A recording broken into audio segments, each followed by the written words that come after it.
Antes que nada os quería decir, porque el tiempo no me ha dejado hablar, para que lo sepáis, es decir, la Fundación hace unas aulas de derechos humanos en las que van gratuitamente a todos los colegios. Discapacitados, trata, menores.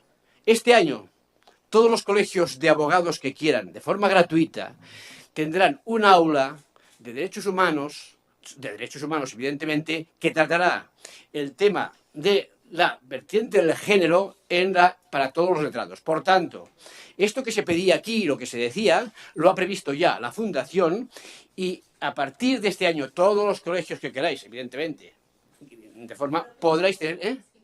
Ya lo sé que ya sabía que Filo iba a ser el primero, Zaragoza el segundo, da igual.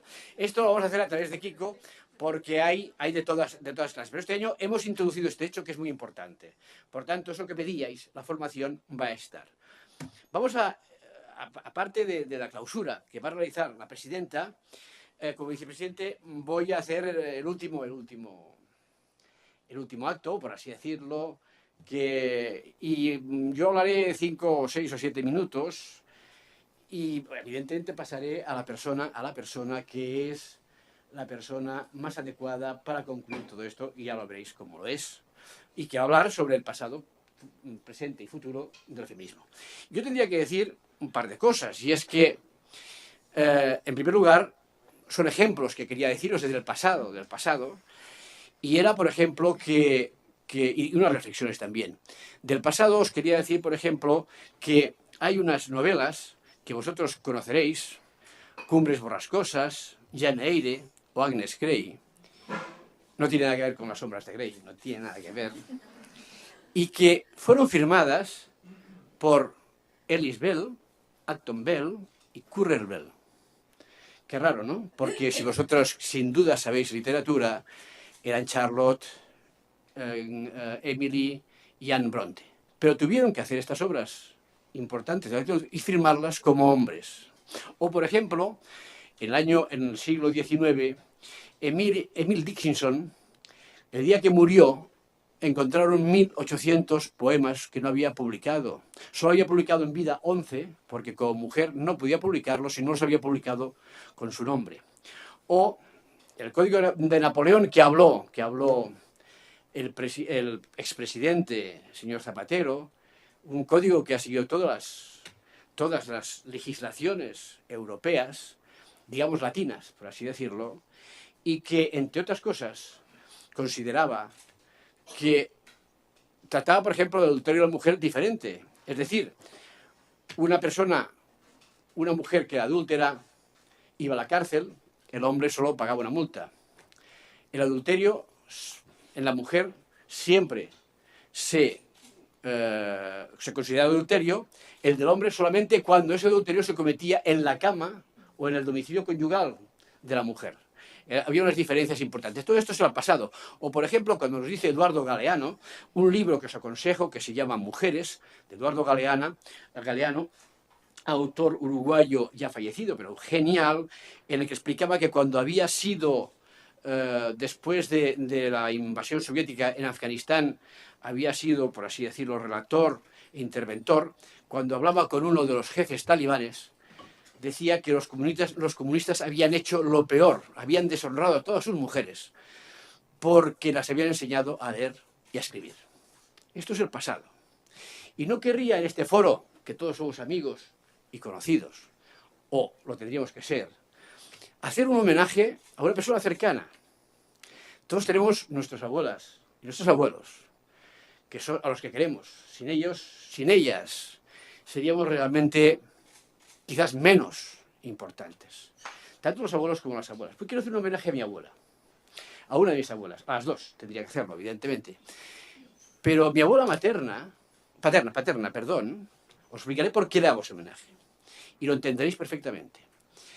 Era una persona que vivía en una masía, era la pequeña de todos los hermanos, y se fue de la masía y se puso a estudiar. Se puso a estudiar Derecho fuera de España en aquel tiempo, en Grenoble. No acabó la carrera, no la acabó, creo que no la acabó. No la acabó, pero ella luego empezó a hacer una vida en la que se dedicó a los negocios, fijaos bien.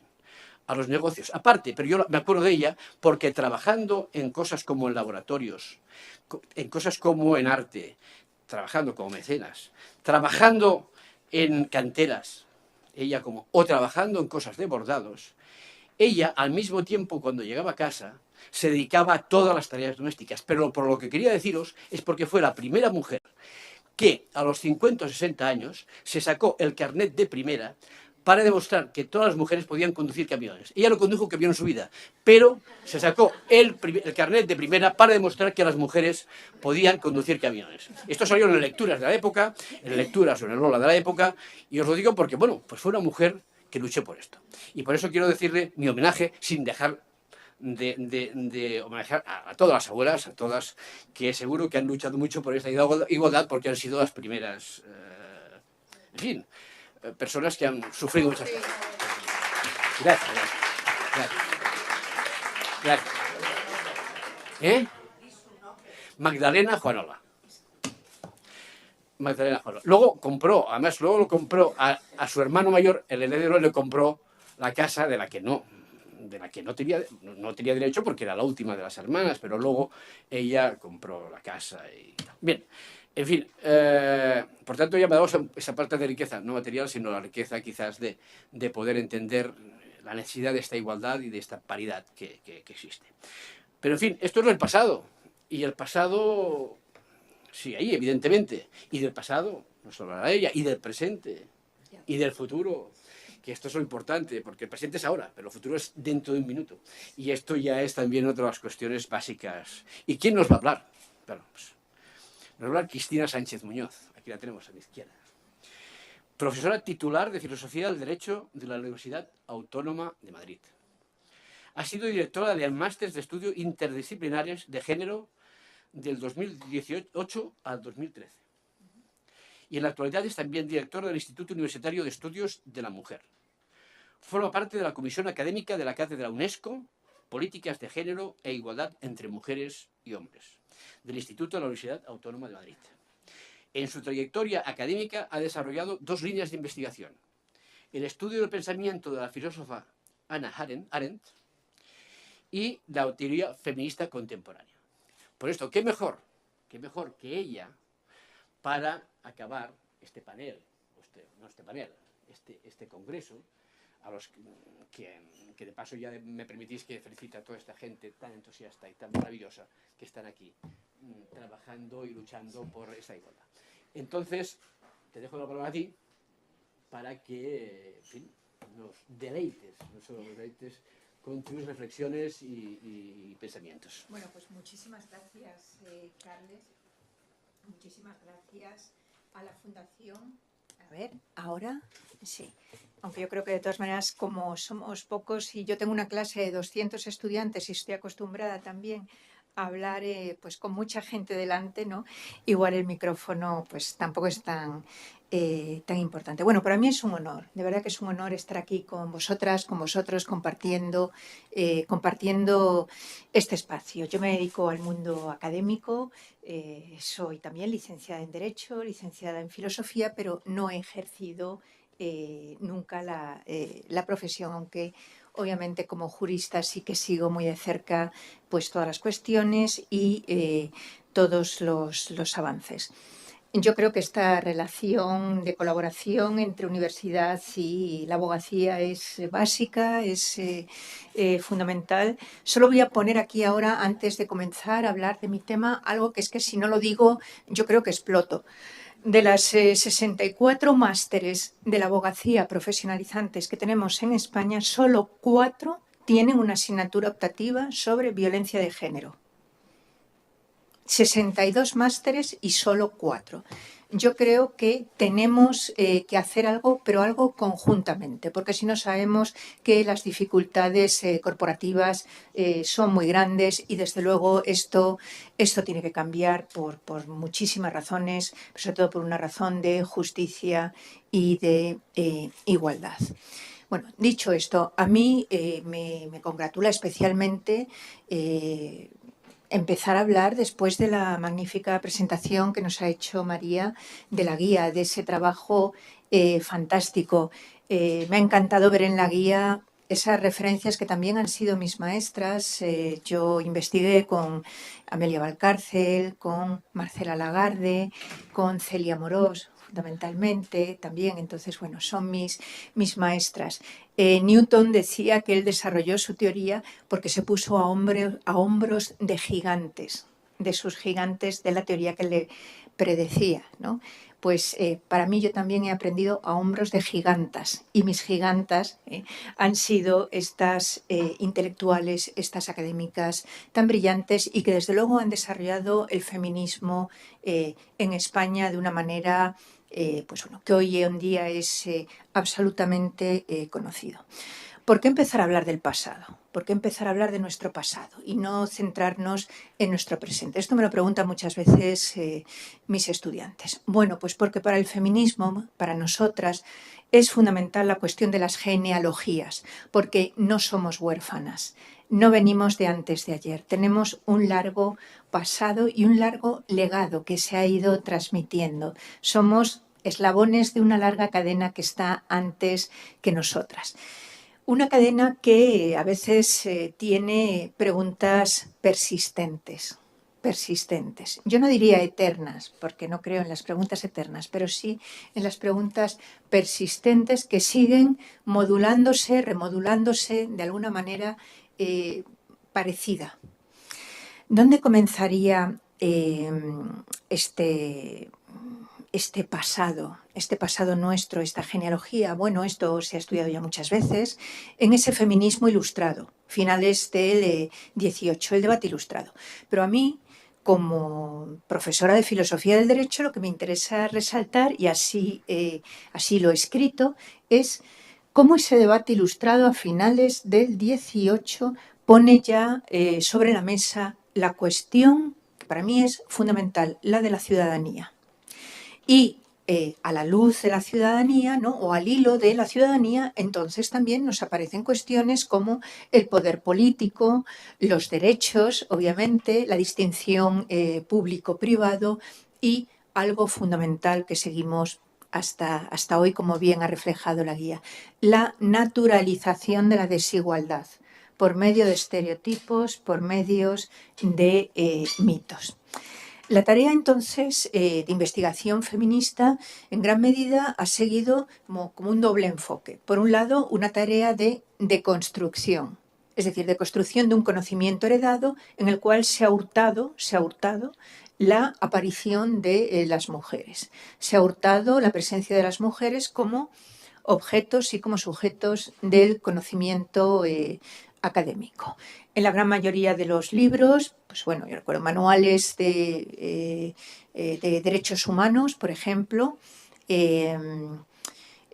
la cuestión del sufragio femenino prácticamente no se menciona. Se habla del sufragio universal, como si dentro de ese universal entrarán también las mujeres, cuando sabemos que esto no es cierto. Se nos relega en la mayoría, y todavía mucho, en la mayoría de las investigaciones o de las obras de divulgación, a ser los recuadritos.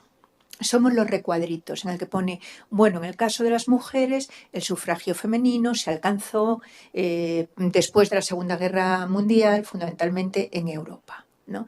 Entonces, para no ser recuadritos, tenemos que reivindicar y sobre todo tenemos que nombrar, porque nombrar es politizar.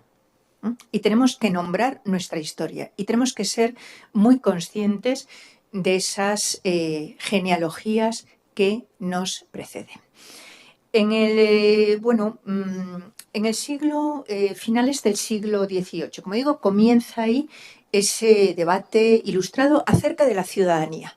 Claro, el momento clave de construcción de las ideas políticas y jurídicas de la modernidad, de las cuales arrastramos hasta nuestros días. Y esas ideas ya políticas y jurídicas se construyen con un subtexto de género, muy claro. Pero no es que lo digamos nosotras, feministas, académicas o activistas, a finales o principios del siglo XXI, es que ya lo decían las propias ilustradas, ¿no? cuando los revolucionarios franceses redactan finalmente la Declaración de los Derechos del Hombre y del Ciudadano, en el 89, las revolucionarias francesas, que habían tenido un papel muy activo, sobre todo en los clubs literarios, perciben que ese momento de apertura histórica que se está haciendo, en el cual se está creando una nueva forma de gobierno, las está excluyendo. Y además las está excluyendo con un argumento perverso, porque de la misma manera que se otorga el derecho al voto, el sufragio a los varones, diciendo que es la liberación de los prejuicios y la liberación de la dominación, a la mujer se la sigue sometiendo ¿dónde? En el espacio privado. En el espacio privado a través del contrato de matrimonio y, por supuesto, se la excluye de la esfera pública. Bien, conocemos ahí entonces como Olympia de Gouges, las he citado, María, en 1791 escribe la Declaración de los Derechos de la Mujer y la Ciudadana, con un lenguaje inclusivo absolutamente maravilloso y contemporáneo. La mujer y el hombre nacen y permanecen libres e iguales en derechos. Qué importante era decir esto, señalar esto. Estaba señalando que las mujeres estaban excluidas del nacimiento de la democracia contemporánea y que ellas querían tener los mismos derechos. Pero Olympia de Gouges no está sola en este camino. Es cierto que fue un camino minoritario, como suelen ser los caminos de las demandas. En ese camino le acompañó el marqués de Condorcet, porque también encontramos varones ilustres que acompañan, que hacen suya también la lucha por los derechos de las mujeres. Condorcet, por ejemplo, dice que no entiende por qué se le priva del derecho al voto a las mujeres y no a unos individuos que suelen sufrir gota todos los inviernos. Si el argumento era la naturaleza de las mujeres, obviamente no funcionaba con esa reciprocidad, ¿no? Y Mary Wollstonecraft, la británica Mary Wollstonecraft, la madre de Mary Shelley, como sabemos, del monstruo, la madre del monstruo. Y no es casual que Mary Wollstonecraft hable en realidad de las mujeres monstruosas, porque ya Mary Wollstonecraft, en su vindicación de los derechos de la mujer, está hablando de un tipo de mujer que está por venir. La mujer ya del siglo XIX, la mujer soltera, la mujer que se casa, si lo hace tardíamente, las hermanas Bronte serían ya también la imagen de estas mujeres de Mary Wollstonecraft. A mí de ella me gusta resaltar cuando explico dos cosas. Primero, el título de la obra, Vindicación de los derechos de la mujer. No había nada que reivindicar. Era una vindicación originaria, primera, ¿no? Estaban haciendo realmente, reivindicando los derechos. En el caso de Mary Wollstonecraft, el derecho a una educación igualitaria. Y el título y otra frase también que me parece maravillosa y que creo que tiene una actualidad enorme. Cuando dice, yo lo que quiero no es que las mujeres tengan poder sobre los hombres, sino sobre sí mismas. Lo que hoy traduciríamos diciendo el concepto de empoderamiento femenino. Esto ya en 1792, la vindicación de los derechos de la mujer. Claro, este debate ilustrado igualitarista, que está ahí muy claro, también tiene sus opositores. Y no deja de ser paradójico que el opositor principal fuese Rousseau. Rousseau, el demócrata convencido. Yo cuando estudié a Rousseau en la carrera, me imagino que como muchos de vosotros y de vosotras, leíamos el contrato social. Pero no leíamos Emilio, el gran tratado de la educación, de la ilustración y sobre todo ese capítulo 5 donde aparece Sofía como la compañera de Emilio. Y ahí, claro, Rousseau se destapa de una manera muy clara cuando... perdonad un momento, cuando dice que de las diferencias físicas entre varón y mujer, de esas relaciones y diferencias deben ejercer influencia en lo moral. De esta diversidad, la diversidad física, nace la primera diferencia notable entre las relaciones morales entre hombres y mujeres. El uno, el hombre, debe ser activo y fuerte y el otro pasivo y débil. Es totalmente necesario que uno quiera y pueda, basta que el otro resista poco. Establecido este principio, de él se sigue que la mujer está hecha especialmente para agradar el hombre.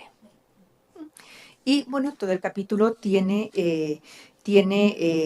un tono muy parecido cuando Rousseau, el ilustrado, ¿no?, este epítome de la democracia contemporánea, señala: preferiría 100 veces una muchacha simple y educada toscamente que una muchacha sabia e instruida, que viniera a establecer en mi casa un tribunal de literatura, del que ella se constituyera en presidenta.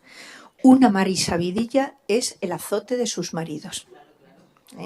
Todas esas mujeres con grandes talentos, porque en su época ya las había, todas esas mujeres con grandes talentos no infunden respeto sino a los necios. Toda esa charlatanería es indigna de una mujer honesta. Su dignidad es ser ignorada. Su gloria está en la estima de su marido. Toda joven literata se quedará soltera de por vida cuando sobre la tierra no haya más que hombres sensatos. Afortunadamente parece que había también hombres insensatos, no solamente los hombres sensatos que reclamaba Rousseau.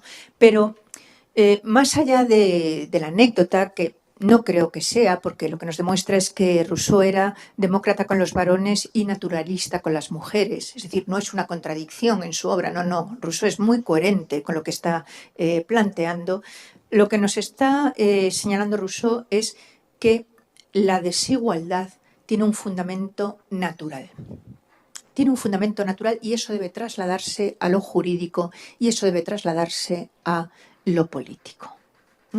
Claro, frente a este procedimiento de una naturalización de la diferencia y también un esencialismo muy claro, es contra lo que precisamente clama una Mary Wollstonecraft, cuando dice que la mujer es el producto de una educación. Aquí tenemos ya el avance, si queréis, de lo que será el concepto de género posteriormente, ¿no? Y eso está ya a finales del siglo XVIII.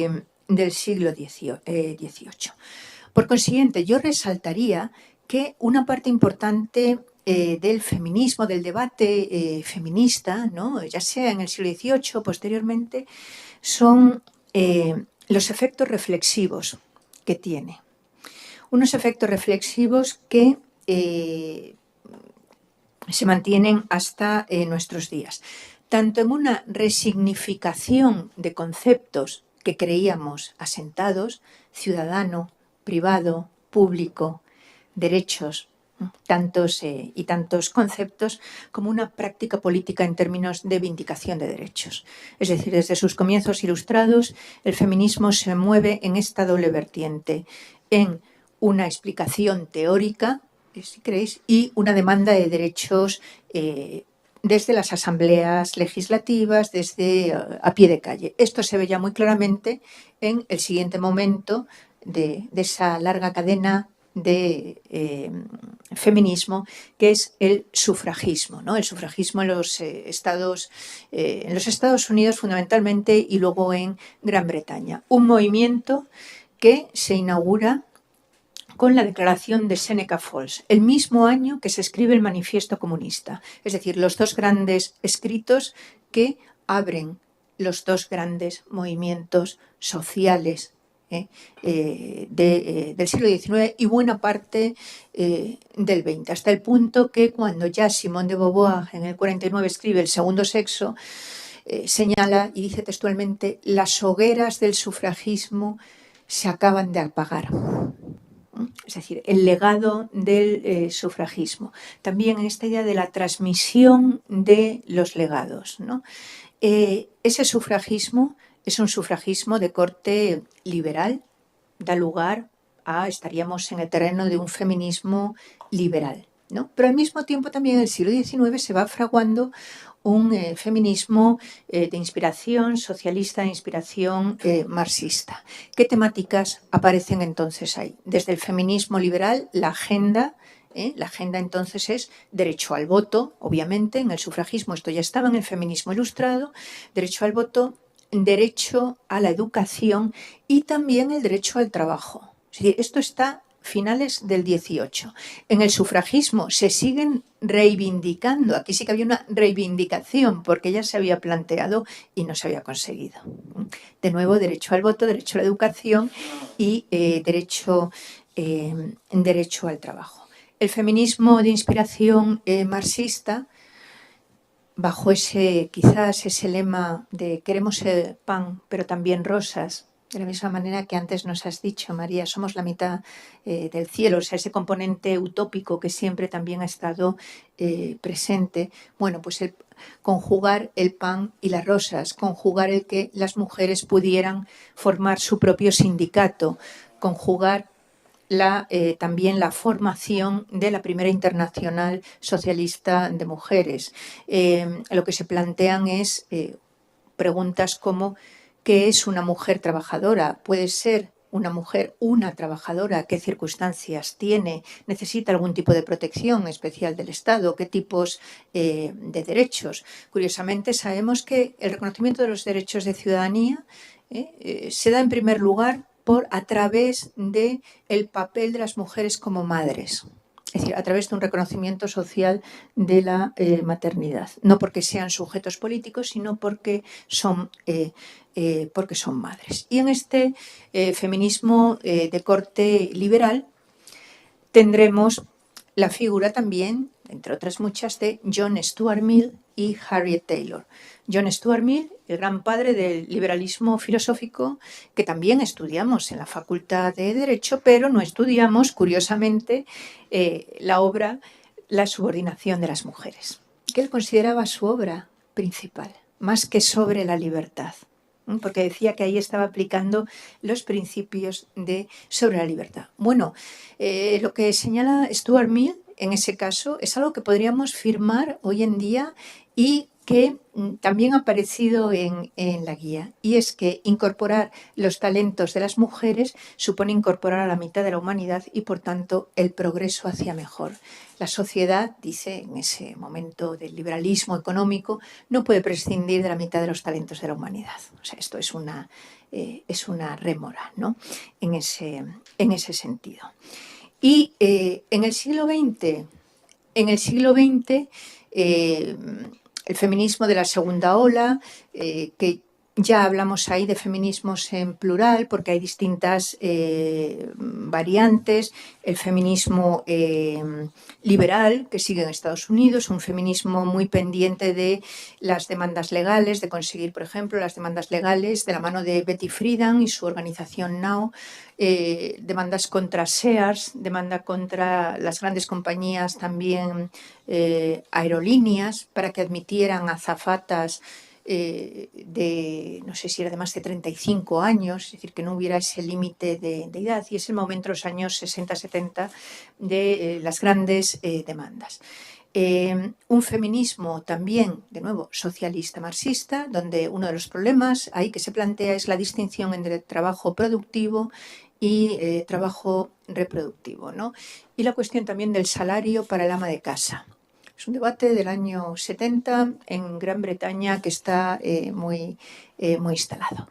Y feminismo liberal, feminismo socialista o de inspiración marxista y el feminismo radical. El feminismo radical se centra en las cuestiones de la sexualidad hasta nuestros días. Yo creo que es un feminismo que tiene una gran presencia, una reactualización de ese feminismo radical, la crítica a la familia heteropatriarcal y la crítica a la división sexual del trabajo. No en vano, el libro fundamental de ese feminismo radical es el de Kate Millett, La política sexual. Entonces, estos tipos de feminismo, como digo, cada uno tiene una agenda, ¿no? Quiero que veamos cuáles son esas agendas y cuáles son esas mismas agendas revisitadas hoy en día, añadiendo también algún componente nuevo. De la agenda liberal, los derechos civiles, La demanda de derechos civiles, herencias, patrimonio, libertad económica, derecho a la educación, derechos políticos, ciudadanía y participación política y el derecho al voto. La reedición de la agenda liberal estaría en la paridad, en la democracia paritaria. La democracia paritaria que a partir de la Declaración de Atenas de 1992, firmada por ministros europeos, ya señala claramente esa necesidad de una democracia paritaria con argumentos tomados exactamente de John Stuart Mill. La agenda socialista clásica, que ponía sobre la mesa los derechos económicos y sociales, el derecho a trabajar, a igual trabajo, igual salario, la denuncia de la doble jornada, ¿no? Y que creo que está de plena actualidad, ¿no? Seguimos con una brecha salarial, seguimos con unas prestaciones sociales menores, seguimos con lo que se ha llamado una ciudadanía social disminuida de las mujeres. Y la agenda radical sería la libertad afectiva, sexual y reproductiva, los derechos reproductivos y sexuales y la denuncia de la violencia contra las mujeres, que está muy presente también en ese feminismo radical. Bien, ¿cuáles serían los retos? Para pasar ya, porque me señala Carles que ya queda poco tiempo, para acabar sí con cuáles serían esos retos, esas realidades presentes que en realidad venimos arrastrando a través de esas preguntas persistentes, ¿no? Y de esas agendas que no acaban de conseguirse o se consiguen a medias. En primer lugar, son las que yo he seleccionado, hay otras, pero me parece que estas nos sirven para centrar los puntos.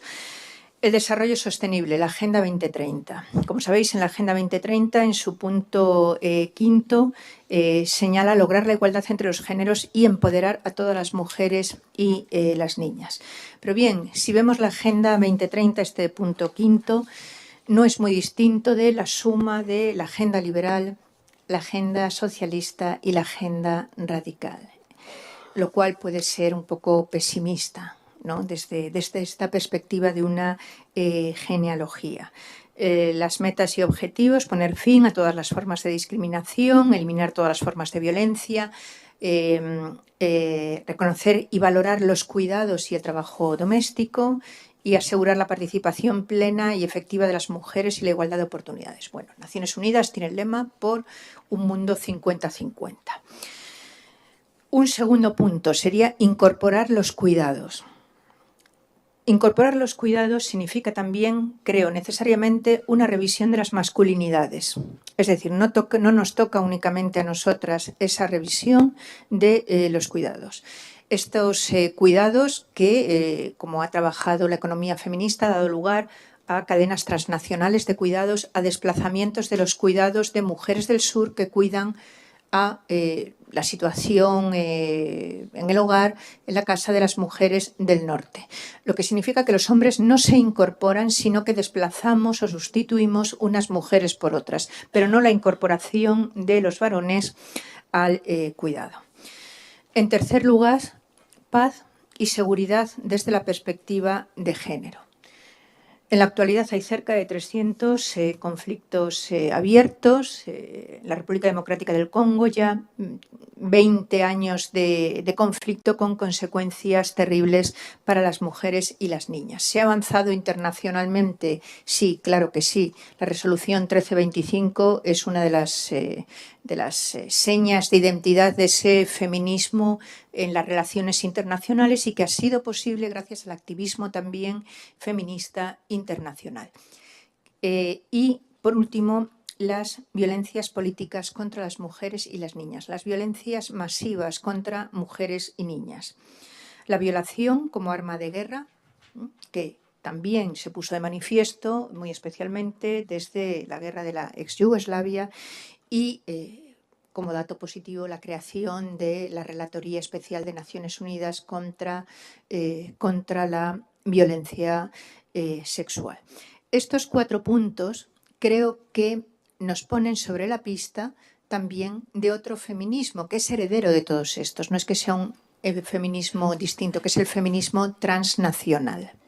Un feminismo que recoge ese espíritu internacionalista que estaba ya presente en el sufragismo. Es decir, frente a la fragmentación neoliberal de sujetos, armarnos en la lucha, en el avance de los derechos de las mujeres de todos los lugares del mundo. Campañas empezando por la de salvar a Amina Awal ya en los años 90, todas las campañas que se han ido sucediendo, el secuestro de las niñas de Boko Haram, han ido poniendo de manifiesto sí, la importancia, la relevancia, la pertinencia y la presencia de este feminismo transnacional que pone su agenda en, precisamente en el ámbito ¿no? de las organizaciones internacionales como Sombra CEDAW, como Naciones Unidas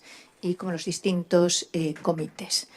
Yo con esto, Carles, espero haber cumplido el tiempo. Siento haber sido quizás demasiado concisa en algunos temas, pero sobre todo trasladaros esta idea de una genealogía y que estamos en una lucha, en unas demandas de justicia que tienen un largo recorrido también. Gracias.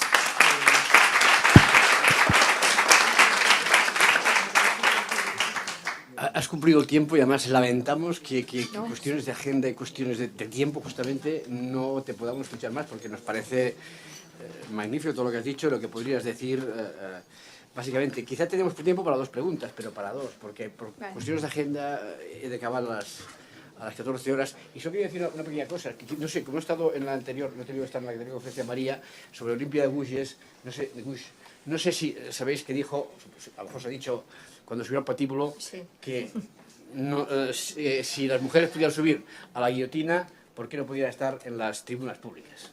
Esto lo dijo al pie del calzo. Bueno, en fin, ahora os pediría, sí, dos preguntas, quizás, concisión, la máxima concisión, porque no tenemos tiempo. Lo siento. Bien. Cristina, buenos días. Recibe mis saludos y también mi agradecimiento por tu exposición. Me ha gustado mucho. Usted que tiene tanta experiencia en temas de mujer y ha estudiado muchísimo este tema, también nos ha traído aquí, nos ha mencionado nombres de filósofos y de filósofas. ¿Qué entiende usted desde su experiencia, desde su sentir, el término radicalismo? Gracias. Radicalismo. Feminismo radical, ir a la raíz. Es lo que significa exactamente. Radical significa ir a la raíz. Y en este caso, ir a la raíz es ir a la familia, al Estado y a las relaciones sexuales. Dentro del feminismo de la segunda ola. O sea, concretamente, ir al patriarcado. Las dos grandes herramientas conceptuales del feminismo son género y patriarcado. Yo diría que en la actualidad, interseccionalidad también, el análisis interseccional es muy importante, ¿no? Entonces, radicalismo es ese ir a la raíz. Bueno, si es la única, igual otra persona que intervenido me da igual, que tampoco hay una persona que... Bueno, yo quería felicitarte, Cristina, me ha gustado muchísimo tu exposición. Lamento que no hubiera sido profesora mía, me hubiera encantado tenerte, en fin, no hemos podido. He recordado porque no me gustaba mucho Rousseau, también gracias. Bien. Bueno, hay dos cuestiones que a mí me preocupan mucho. Yo siempre digo que soy una feminista tardía y que empecé a ser feminista tarde para cuando debería haber sido, pero bueno, bien está llegar, ¿no? Me ha gustado que cites a los hombres porque yo parto de una idea y es que el feminismo no es solamente cosa de mujeres y además defiendo de forma activa que los hombres se vean involucrados en esta lucha del feminismo. Entonces me gustaría saber si para ti consideras que sigue siendo un reto del feminismo el que los hombres no hayan pasado a formar parte de este activismo. Y luego me gustaría también que me comentaras algo de las redes sociales, porque hace poco he visto un vídeo que, fijaros el título, esta mujer mata al feminismo. Os digo que intentéis localizarlo en Facebook, que me haya llegado vía Facebook, porque es impresionante. Y entonces eso me viene a recordar que ahora como hay una especie de antifeminismo, es decir, vamos contra el feminismo porque todas estas mujeres se han puesto un poco radicales en cuanto a la lucha por el feminismo. Y son dos cosas que me preocupan mucho. Bueno, respecto a llegar tarde al feminismo, no te preocupes. Simone de Beauvoir llega a los 40 años. Dice que hasta ese momento no se había sentido feminista y que lo descubre tardíamente. ¿Es un reto para el feminismo el que no se incorporen los hombres? Yo creo que más bien es un reto para los hombres, el no incorporarse al feminismo, porque es no incorporarse a la democracia. Para mí eso es claro. Pero creo que hay síntomas de cambio. En la universidad sí que lo estamos viendo. En las asignaturas de género y de feminismo tenemos varones matriculados, hacen trabajos con la perspectiva de género con mucho interés. Es decir, los jóvenes son más sensibles. Hay que seguir insistiendo, por supuesto, hay que seguir con la educación, pero quiero ser algo optimista en esto. O sea, yo creo que cuando abres el espacio, me estoy refiriendo a la universidad, que es lo que más conozco, cuando abro el espacio inmediatamente se llena. Y se llena con un interés genuino. Incluso me dicen esto, ¿cómo no nos explicaron Rousseau lo que había dicho? Es como que se han sentido escamoteados de algo, porque desde el feminismo les estamos enseñando los silencios, lo que no se ha nombrado, lo que no ha sido puesto, visto, escuchado, oído. Entonces, es descubrir un continente maravilloso, inédito, en ese momento. ¿Esta mujer mata el feminismo? Bueno, en todos los momentos en los que las mujeres hemos conseguido también unos avances en los derechos, y yo creo que estamos en un momento de esos, o sea, no tampoco podemos ser pesimistas, hay las reacciones. Hay las reacciones que pueden ser desde la violencia, y ahora tenemos la plataforma de las redes sociales. Lo vemos con el SAP que antes se ha mencionado, con las feminazis, etcétera, etcétera. Yo creo que nos queda una labor de educación, de normalizar el feminismo como yo sí los veo como una corriente de pensamiento, lo mismo que el liberalismo, lo mismo que el marxismo. Hay que explicar el feminismo, y lo mismo que incorporamos metodologías distintas, también incorporamos la metodología feminista.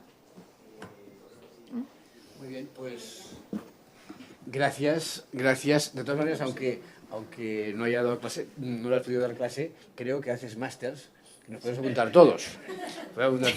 Por tanto, bienvenidos y bienvenidos. Yo también lo tomaré en cuenta. Bueno, pues entonces ya hemos acabado con este panel. Hemos tenido una persona maravillosa aquí, una mujer luchadora. Y no os vayáis porque vamos a concluir, vamos a clausurar el acto con la intervención de la presidenta de la Abogacía Española, doña Victoria Ortega, que está aquí. Victoria Ortega, una mujer, qué mejor para empezarlo y para concluirlo.